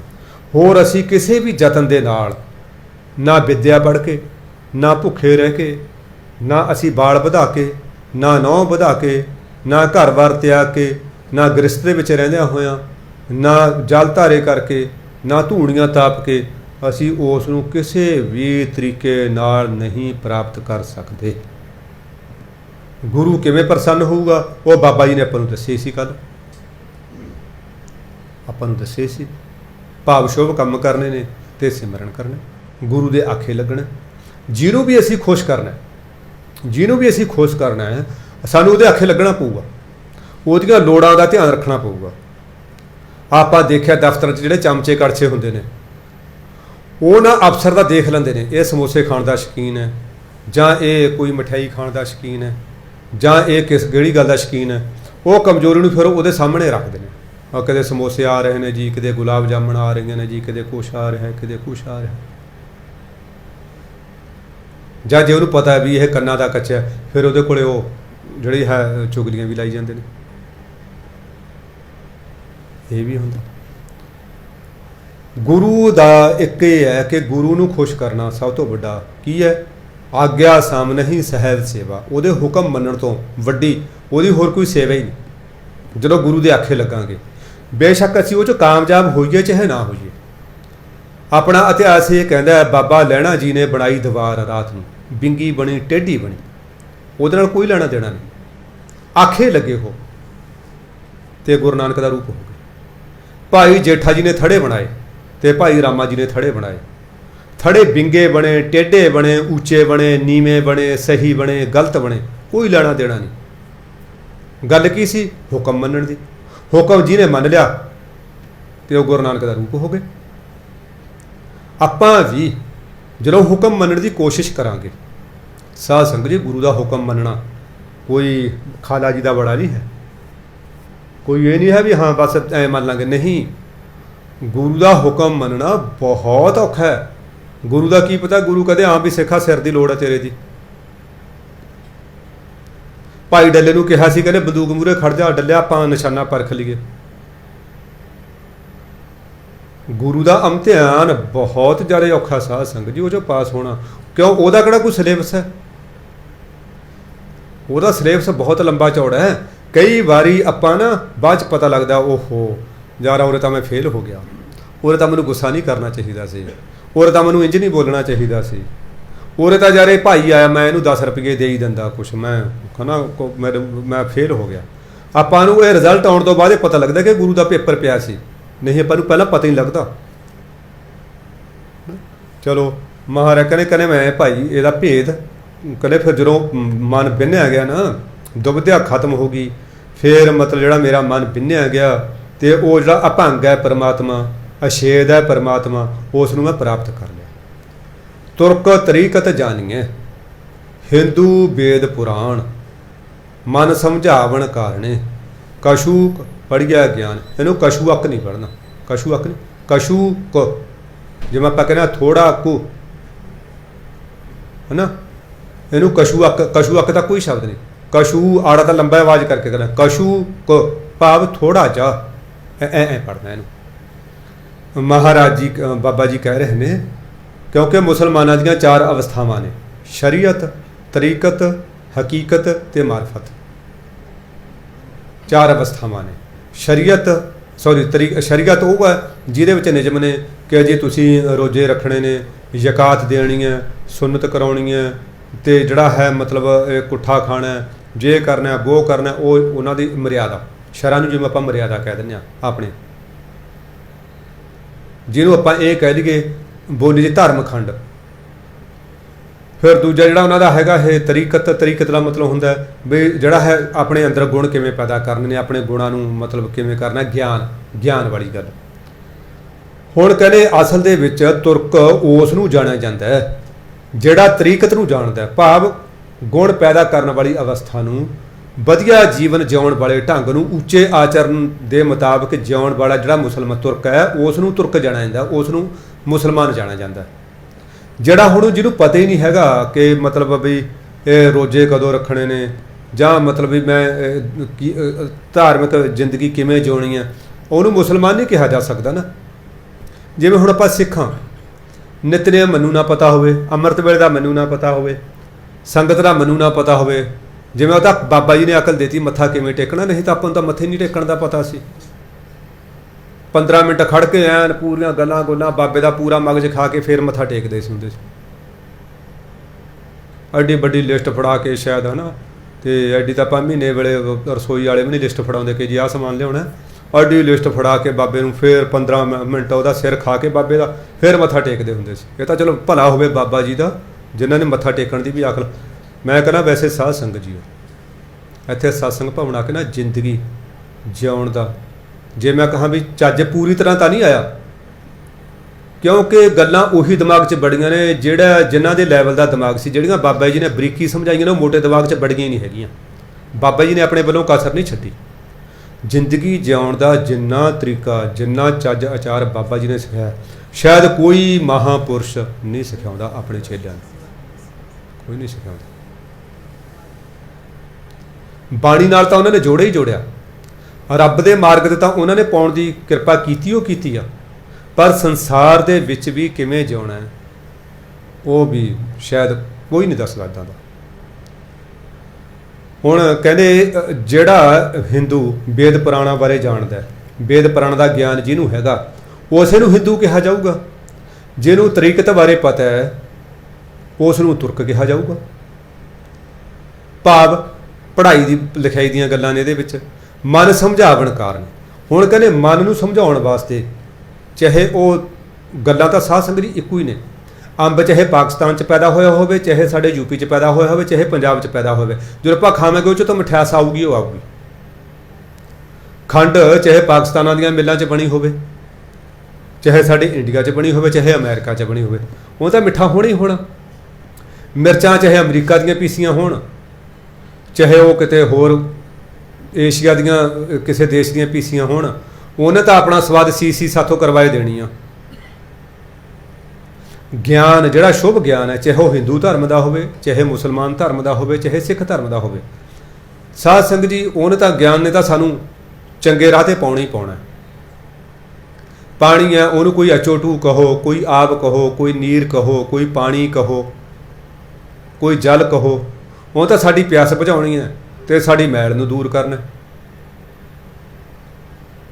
ਗਿਆਨ ਇੱਕੋ ਹੀ ਹੁੰਦਾ, ਸਿਰਫ ਵੱਖਰੇ ਵੱਖਰੇ ਫਿਰਕਿਆਂ ਦੇ ਮੁਤਾਬਕ, ਵੱਖਰੇ ਵੱਖਰੇ ਕਬੀਲਿਆਂ ਦੇ ਮੁਤਾਬਕ, ਵੱਖਰੀਆਂ ਵੱਖਰੀਆਂ ਥਾਵਾਂ ਦੇ ਮੁਤਾਬਕ ਉਹਦਾ ਨਾਂ ਚੇਂਜ ਹੋ ਜਾਂਦਾ, ਉਹਦਾ ਨਾਂ ਚੇਂਜ ਹੁੰਦਾ। ਹੁਣ ਆਪਾਂ ਮਿਰਚ ਕਹਿ ਦਿੰਦੇ ਹਾਂ, ਅੰਗਰੇਜ਼ੀ ਵਾਲੇ ਚਿੱਲੀ ਕਹਿੰਦੇ ਨੇ, ਹਿੰਦੀ ਵਾਲੇ ਮਿਰਚੀ ਕਹਿੰਦੇ ਨੇ, ਚੀਜ਼ ਤਾਂ ਇੱਕੋ ਹੀ ਆ ਨਾ। ਐਸੇ ਗਿਆਨ ਤਾਂ ਉਹੀ ਆ ਨਾ, ਉਹ ਨਾਂ ਚੇਂਜ ਹੋ ਗਿਆ। ਹੁਣ ਮਤਲਬ ਗੱਲ ਉਹ ਤਰੀਕਤ ਦੇ ਵਿੱਚ ਵੀ ਉਹੀ ਗੱਲ ਹੈ, ਵੇਦਾਂ ਪੁਰਾਣਾਂ 'ਚ ਵੀ ਉਹੀ ਗੱਲ ਹੈ, ਸਾਡੀ ਮਰਿਆਦਾ ਦੇ ਵਿੱਚ ਵੀ ਉਹੀ ਗੱਲ ਹੈ। ਜਦੋਂ ਮੈਂ ਕੁਰਾਨ ਪੜ੍ਹ ਰਿਹਾ ਸੀ ਤਾਂ ਉਹ 'ਚ ਇਹੀ ਦੱਸਿਆ ਹੋਇਆ ਸੀ ਕਿ ਭਾਈ ਮਤਲਬ ਜਿਹੜਾ ਹੈ ਹਰਾਮ ਦੀ ਕਮਾਈ ਨਾ ਕਰੋ, ਭਾਵ ਰਿਸ਼ਵਤ ਨਹੀਂ ਲੈਣੀ, ਬੇਈਮਾਨੀ ਨਹੀਂ ਕਰਨੀ, ਹੇਰਾ ਫੇਰੀ ਨਹੀਂ ਕਰਨੀ। ਇਹੀ ਗੁਰੂ ਮਹਾਰਾਜ ਕਹਿ ਰਹੇ ਨੇ, ਇਹੀ ਹਿੰਦੂ ਧਰਮ ਵਾਲੇ ਕਹਿ ਰਹੇ ਨੇ, ਸਾਰਾ ਕੁਛ ਹੀ ਉਹ ਚੱਲ ਰਿਹਾ। ਉਹ ਕਹਿੰਦੇ ਵੀ ਹੁਣ ਮਨ ਨੂੰ ਸਮਝਾਉਣ ਵਾਸਤੇ ਕਛੂ ਪੜ੍ਹ ਗਿਆ ਗਿਆਨ, ਕਹਿੰਦੇ ਹੁਣ ਮਨ ਨੂੰ ਸਮਝਾਉਣ ਵਾਸਤੇ ਕੁਛ ਨਾ ਕੁਛ ਤਾਂ ਗਿਆਨ ਪੜ੍ਹਨਾ ਹੀ ਪਊਗਾ।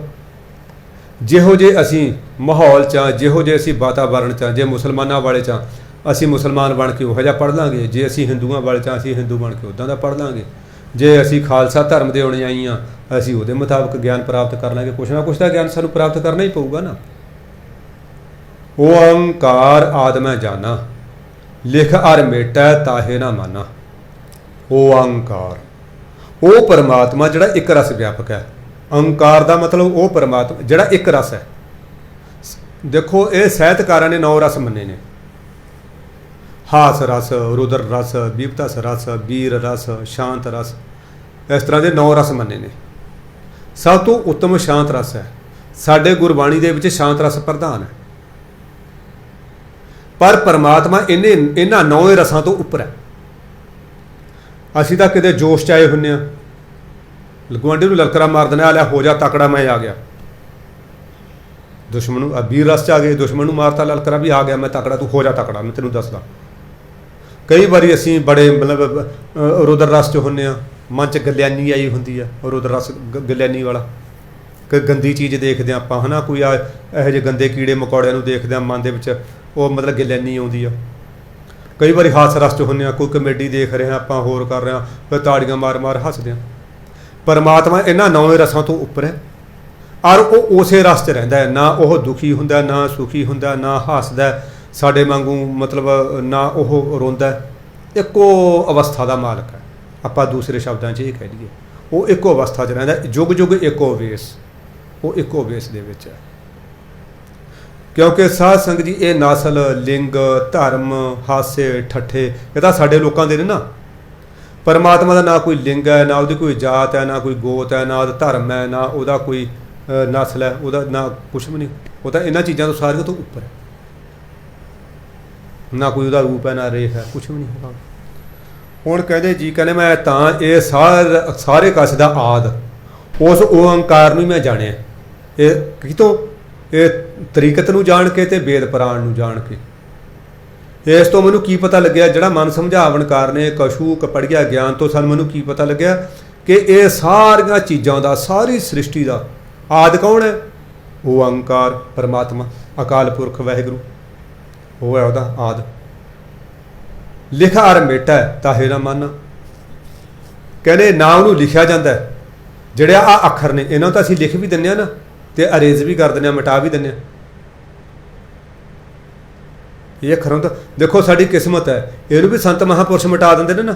ਆਪਾਂ ਨੂੰ ਬਾਬਾ ਜੀ ਨੇ ਕਿੰਨੇ ਵਾਰੀ ਕਥਾਵਾਂ ਸੁਣਾਈਆਂ ਨੇ, ਇਹਨੂੰ ਵੀ ਮਿਟਾ ਦਿੰਦੇ ਨੇ ਉਹ ਸਾਡੇ ਕਰਮਾਂ ਨੂੰ।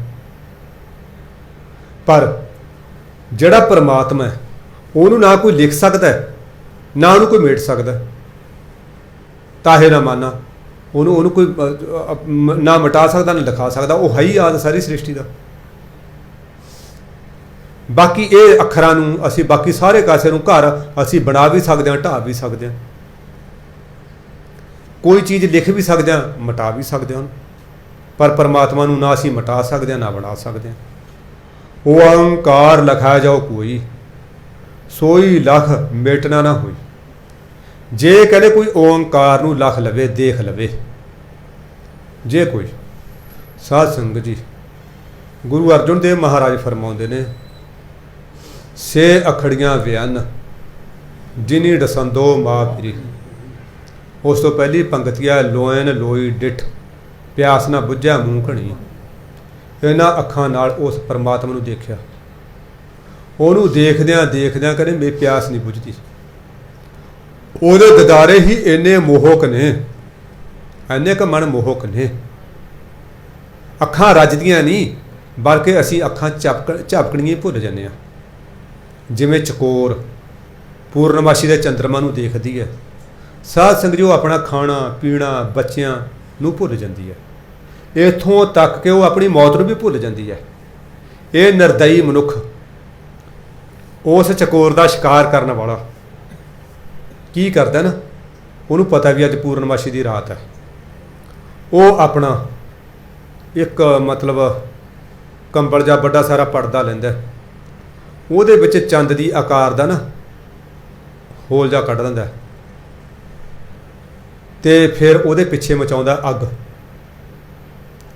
ਉਹ ਚਕੋਰ ਚੰਦਰਮਾ ਖੜਦਾ ਹੋ ਚੰਦਰਮਾ ਵਾਲੇ ਪਾਸੇ, ਚੰਦਰਮਾ ਨੂੰ ਉਹ ਆਪਣੇ ਪਰਦੇ ਨਾਲ ਲੁਕੋ ਦਿੰਦਾ ਤੇ ਉਹਦੇ ਵਿੱਚੋਂ ਉਹਨੂੰ ਉਹ ਦੀਂਦਾ। ਉਹ ਚਕੋਰ ਆਖਰਕਾਰ ਹੈ ਤਾਂ ਵਿਚਾਰੀ ਜਾਨਵਰ, ਹੈ ਤਾਂ ਪੰਛੀ, ਬੁੱਧੀ ਤਾਂ ਉਹਦੀ ਬੜੀ ਸੀਮਤ ਹੈ। ਉਹ ਪ੍ਰੇਮ ਦੇ ਵਿੱਚ ਭਿੱਜੀ ਹੋਈ ਆਪਣੇ ਪ੍ਰੀਤਮ ਦੇ, ਚਕੋਰ ਵੱਲ ਦੇਖਦੇ, ਕਹਿੰਦੇ ਉਹ ਆਪਣੇ ਪੈਰਾਂ ਨੂੰ ਤੱਕ ਨਹੀਂ ਹਿਲਾਉਂਦੀ ਹੈਗੀ, ਕਹਿੰਦੇ ਵੀ ਮੇਰਾ ਪ੍ਰੀਤਮ ਮੇਰੇ ਅੱਖੋਂ ਨਾ ਉਹਦੇ ਹੋ ਜੇ। ਜਿਵੇਂ ਨਾ ਉਹ ਪੂਰਬ ਵਾਲੇ ਪਾਸਿਓਂ ਚੜ੍ਹਿਆ ਤਾਂ ਉਹ ਪੈਰ ਨਹੀਂ ਹਿਲਾਉਂਦੀ, ਉਹ ਗਰਦਨੇ ਘਮਾਈ ਜਾਂਦੀ ਹੈ, ਜਿੱਧਰ ਜਿੱਧਰ ਚੰਦ ਜਾਂਦਾ, ਅੱਖ ਨਹੀਂ ਝਪਕਦੀ। ਉਹ ਜੋ ਪਤਾ ਨਹੀਂ ਉਹਨੂੰ ਕੀ ਲੱਭਦਾ, ਕੀ ਰਸ ਆਉਂਦਾ, ਇਹ ਹੁਣ ਉਹੀ ਜਾਣਦੀ ਹੈ। ਅਸੀਂ ਕੀ ਜਾਣ ਸਕਦੇ ਹਾਂ ਉਹਦੇ ਉਸ ਰਸ ਨੂੰ ਜਿਹਨੂੰ ਉਹ ਮਾਣਦੀ ਹੈ। ਉਹ ਜਿਹੜਾ ਮਨੁੱਖ ਹੈ ਨਾ, ਉਹ ਕੀ ਦੇਖਦਾ, ਉਹ ਕੰਬਲ ਉਹਦੇ ਲਈ ਜਾਂਦਾ, ਉਹਨੂੰ ਇਹ ਲੱਗਦਾ ਹੈ ਕਿ ਬਈ ਇਹ ਚੰਦਰਮਾ ਮੇਰੇ ਨੇੜੇ ਆ ਗਿਆ, ਮੇਰਾ ਪ੍ਰੀਤਮ ਮੇਰੀ ਮੁਹੱਬਤ ਦੇ ਉੱਤੇ ਰੀਝ ਗਿਆ, ਮੇਰਾ ਨੇੜੇ ਆ ਗਿਆ। ਜਦੋਂ ਨੇੜੇ ਉਹਦੀ ਪਹੁੰਚਦਾ, ਉਹ ਕੀ ਕਰਦਾ, ਉਹ ਅੱਗ ਦੇ ਅੰਗਾਰੇ ਨਾਲ ਉਹਦੇ ਵੱਲ ਸੁੱਟ ਦਿੰਦਾ। ਉਹਨੂੰ ਲੱਗਦੀ ਹੈ ਮੇਰੇ ਪ੍ਰੀਤਮ ਨੇ, ਮੇਰੇ ਆਸ਼ਿਕ ਨੇ ਮੈਨੂੰ ਇਹ ਗਿਫਟ ਭੇਜਿਆ, ਤੋਹਫਾ ਭੇਜਿਆ। ਉਹ ਅੰਗਾਰੇ ਵਿਚਾਰੀ 'ਚ ਮੂੰਹ 'ਚ ਪਾਉਂਦੀ ਆ, ਖਾਂਦੀ ਆ, ਉਹ ਗਲ 'ਚ ਫਸਦਾ ਤੇ ਮਰ ਜਾਂਦੀ ਹੈ। ਉਹ ਸ਼ਿਕਾਰੀ ਨੂੰ ਉਹਦਾ ਗਲ ਵੱਢ ਕੇ ਖਾ ਜਾਂਦਾ। ਮਤਲਬ ਇਸੇ ਤਰ੍ਹਾਂ ਚੱਕਵੀ ਹੈ, ਉਹ ਵੀ ਕਹਿੰਦੇ ਸੂਰਜ ਵੱਲ ਦੇਖਦੀ ਆ, ਸੂਰਜ ਦੀ ਉਡੀਕ ਕਰਦੀ ਰਹਿੰਦੀ ਹੈ।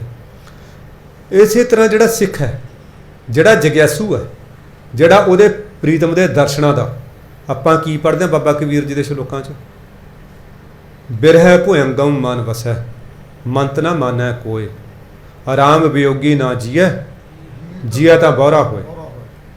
ਇੱਕ ਆਪਾਂ ਹੋਰ ਵੀ ਪੜ੍ਹਦੇ ਹਾਂ, ਉਹ ਹੈਗਾ ਕੀ ਹੈ, ਬਿਰਹੀ ਨਾ ਧੀਰੋਦ, ਪੰਗਤੀ ਵਿਸਰ ਗਈ ਹੁਣ ਮੌਕੇ 'ਤੇ, ਸ਼ਾਇਦ ਮੈਨੂੰ ਲੱਗਦੀ ਹੈ ਇਹ ਮਾਰੂ ਦੱਖਣੇ ਮਹੱਲੇ 5ਵੇਂ ਦੀ ਪੰਗਤੀ ਆ ਉੱਥੇ ਦੇ ਸ਼ਲੋਕ ਦੀ।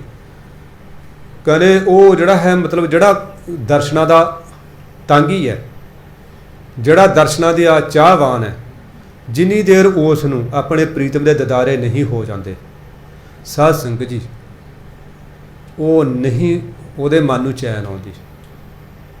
ਦੋ ਸਿੱਖਾਂ ਦਾ ਬਾਰੇ ਇਤਿਹਾਸ, ਵੈਸੇ ਤਾਂ ਬਹੁਤ ਸਾਰੇ ਸਿੱਖਾਂ ਦੀ ਗਿਣਤੀ ਐਸੀ ਹੈ ਜਿਹੜੇ ਗੁਰੂ ਦੇ ਦਿਦਾਰੇ ਕੀਤੇ ਬਗੈਰ ਆਪਣਾ ਮੂੰਹ ਨਹੀਂ ਠਲਾਉਂਦੇ ਸੀ, ਗੁਰੂ ਦੇ ਦਿਦਾਰੇ ਕੀਤੇ ਬਗੈਰ ਆਪਣੇ ਦਿਨ ਦੀ ਕੋਈ ਦਿਨਚਰਿਆ ਜਿਹੜਾ ਉਹ ਨਹੀਂ ਕਰਦੇ ਸੀ।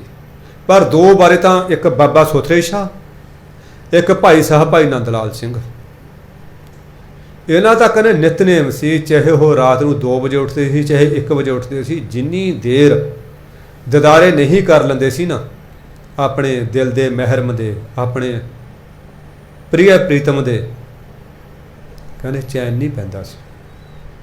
ਇੱਕ ਵਾਰੀ ਮੇਰੇ ਵਰਗੇ ਈਰਖਾਲੂ ਸਿੱਖਾਂ ਨੇ ਸੋਚਿਆ ਕਿ ਇਹ ਜਿਹੜਾ ਸੁਥਰੇ ਸ਼ਾਹ ਹੈ ਨਾ, ਇਹਨੂੰ ਦਰਸ਼ਨ ਨਹੀਂ ਕਰਨ ਦੇਣੇ। ਅੱਜ